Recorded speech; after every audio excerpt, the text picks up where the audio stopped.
হেই everyone, good morning. আজকে আমার mini ব্লগের ডে 5। তো আমি সকাল সকাল উঠে স্নান করে নিয়েছি। আজকে যেহেতু নীল পুজো, তো দিদার উপোস, তাই দিদার জন্য কিছু ফল মিষ্টি নিয়ে আসলাম কিনে।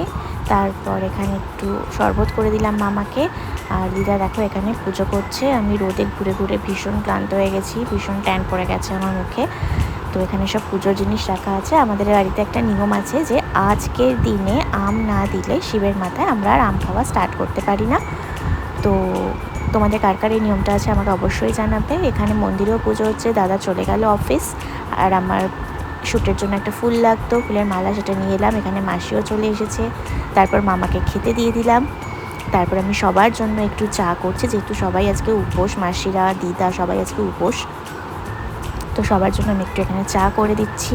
তারপরে নিজের ব্রেকফাস্টটা বানাবো। আজকে সকাল থেকে ব্রেকফাস্ট করাই হয়নি, তাই জন্য আমি একটু ব্রেড আর পিনাট বাটার খেলাম আজকে। তো দুপুরে আমি ভাত খাইনি। দুপুরে যেহেতু সবাই সাবু খেয়েছে, আমিও তাই সেই সাবুটাই খেয়েছি, আর ভাত খাইনি কিছু। তো এখন হচ্ছে দুপুর 2:30 বাজে। আমি রেডি হব, এখন একটা ভিডিও শ্যুট করব। তো সব সেট আপ করছি।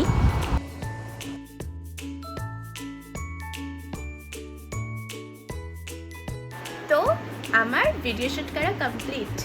আমি যখন এই মিনি ব্লগটা ছাড়বো ততক্ষণে তোমরা আমার এই নববর্ষের লুকটা দেখে ফেলেছো। এই ভিডিওটা আমি তার আগেই পোস্ট করব। তো এটা ছিল আমার আজকের নববর্ষের লুক।